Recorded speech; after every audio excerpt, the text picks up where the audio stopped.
they would tell stories. And the one thing, I guess, when I've been here this time, I have not met one family, family who hasn't had someone martyred or who hasn't had someone imprisoned, and it's normally administrative detention. Not one family, but they still carry on. They will welcome us with open arms. You wouldn't think until you get to know them, and then they open up, and you're like, I just don't understand how in 2025 that this is allowed to go on.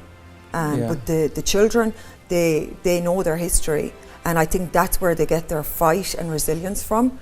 Because to be honest, if that was a children in any other country, I don't think they would be like this. The Irish solidarity with the Palestinian people is deeply rooted in the history of the two countries, reflecting the strong Irish opposition to oppression and injustice, opening the world's eye on the importance of working together against the oppressors wherever they are. The Irish solidarity with Palestine takes many forms, including sport as a way to express sympathy and bring the people together. GAA partnership is a witness to that, with several Palestinian sport clubs, including the Club of Jenin GAA, which is just one sign of this strong Irish-Palestinian relationship. To discuss that, I'm pleased to be joined by Claire from Ireland. You are welcome to the program, Claire. Thank you, it's my pleasure. Yeah, we know the history of the Irish solidarity with the people of Palestine, supporting the rights of the Palestinian people to freedom, independence, and justice. If you just give our viewers like a brief on the background of this solidarity and this strong movement in Ireland towards the Palestinian people. Well, I guess between Ireland and Palestine, it's a shared history. I think that's where it goes back to. It goes back decades. And obviously civil rights, occupation, apartheid, and colonization. So our history is very similar, and it would also involve similar players, Great Britain, Lord Balfour, the Black and Tans. I didn't experience them, but obviously my ancestors had that experience.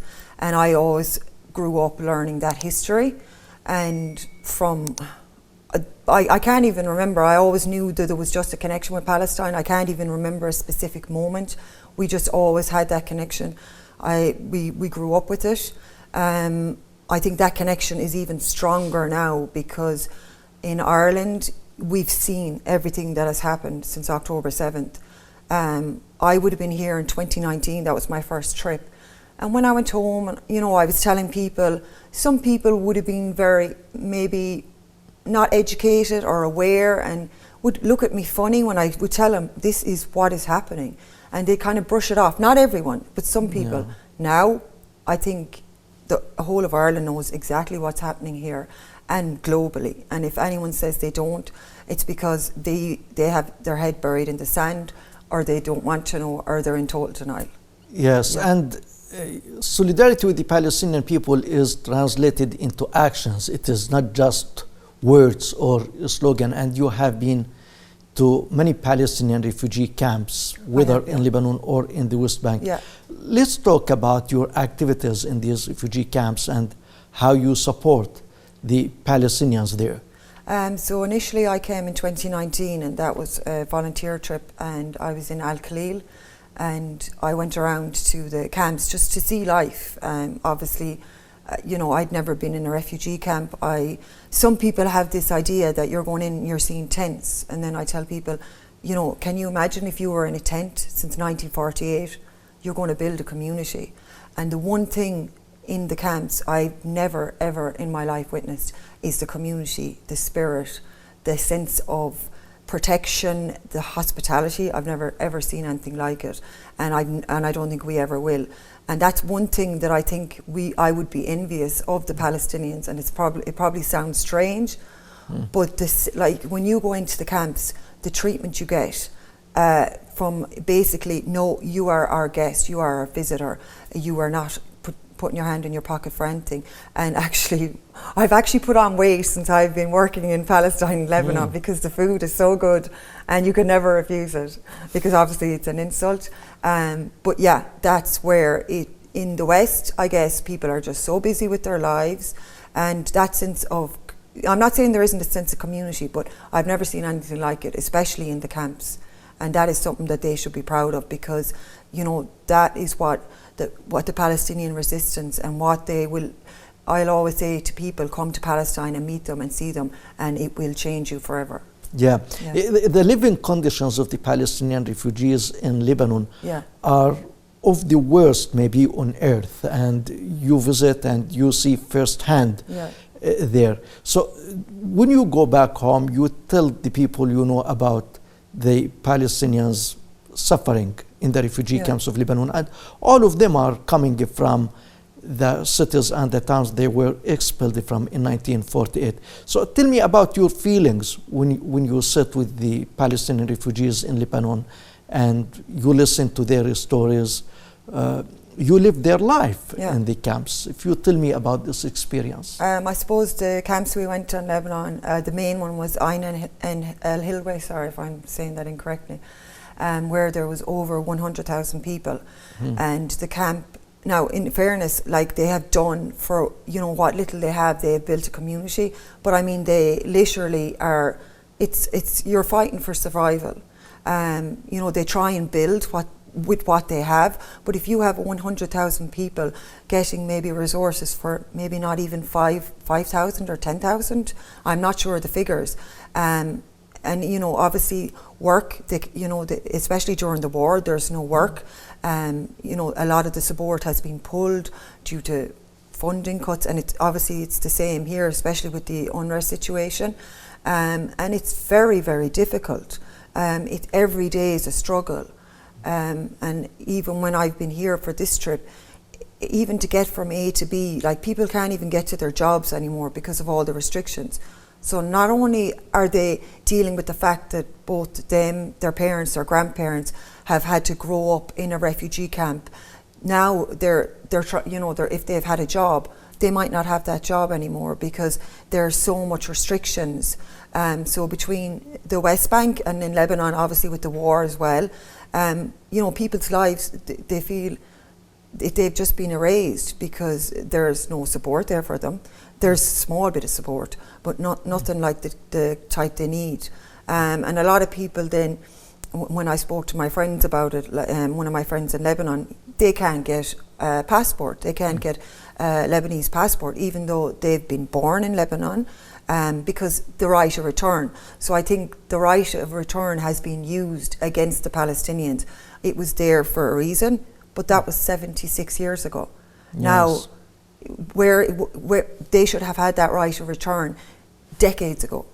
Yeah. So now they've been left in limbo, where they can't get any passports or citizenship because this right of return is over their heads. But no one is helping them to get their right of return.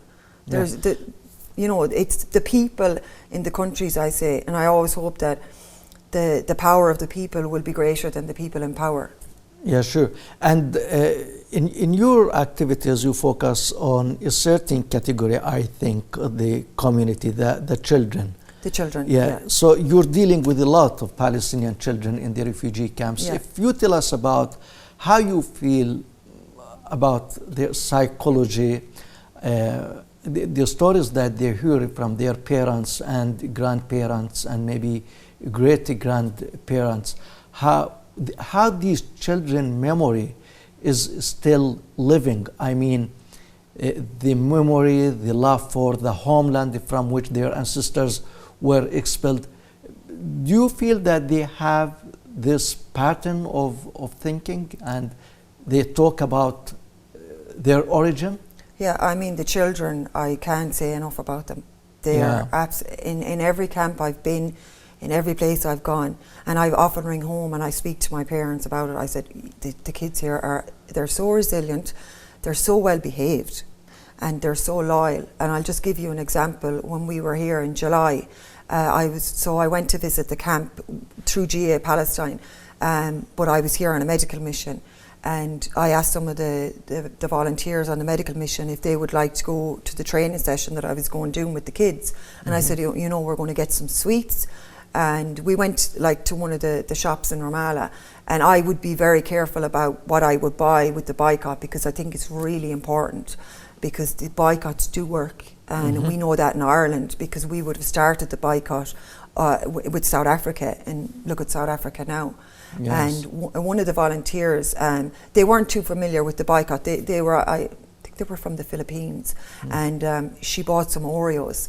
And when we went into the stadium, I took out all the sweets and the Oreos, and once they saw the Oreos, it was like they were poison.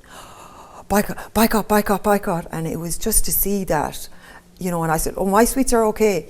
And they had to check the flag on the back of each packet to make sure that obviously it wasn't coming from someone who was hurting them or who was financing the people that were hurting them. And to me, I said, these kids, they mightn't have seen like a sweet or a piece of chocolate for ages, but they still had that resilience to go, no. And that's just a little glimpse. And even the kids with GA Palestine, when I'm training them, I prefer, as I say, to have the smaller group. Because you get to have that one-to-one time, and it's coach, coach, coach. Look at me, look at me, and they just want to show you what they've done and if they've learned a skill, and just to see the excitement.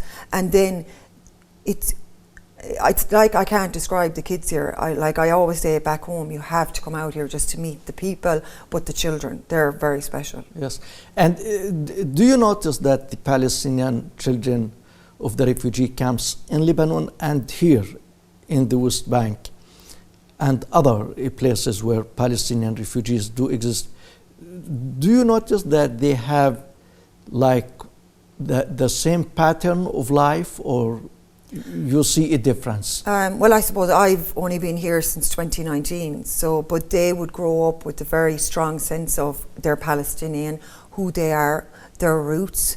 You know, they would tell stories.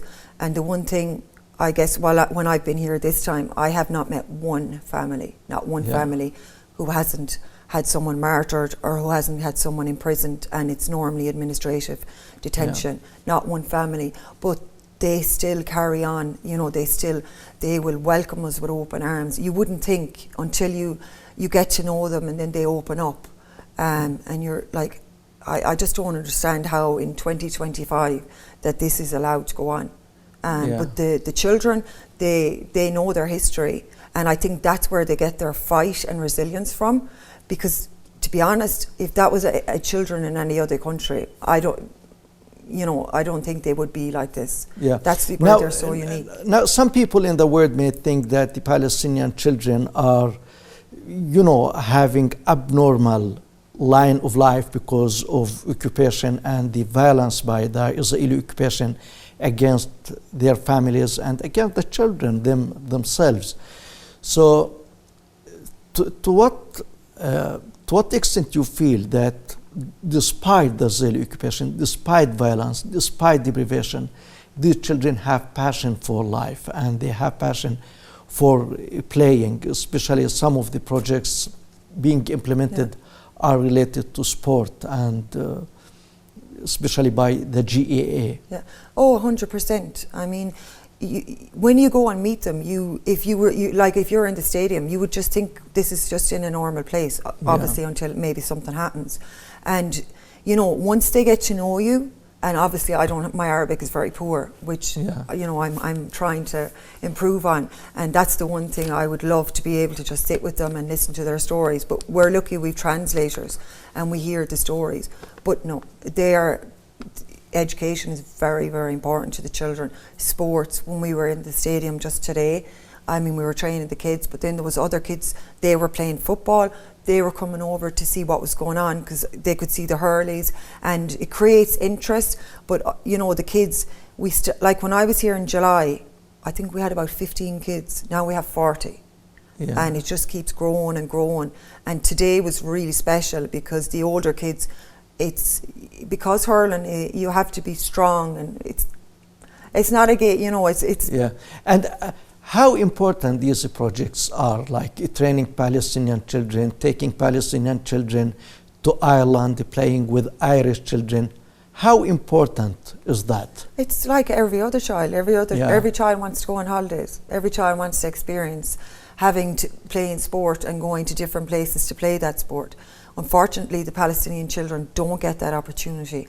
But we're hoping with GA Palestine to take 30 kids from the Al Amari camp over to Ireland to at least experience what it's like to go. Now, I hope it will be summertime, but I hope it's not too cold for them, and get to experience and to show what they have learned over the last few months, because there is some really good hurlers there and they're coming on really well, and just to show what they have learned and to see there is people here who love you and who support you. There's a whole country. There's continents that support the Palestinians. Yeah.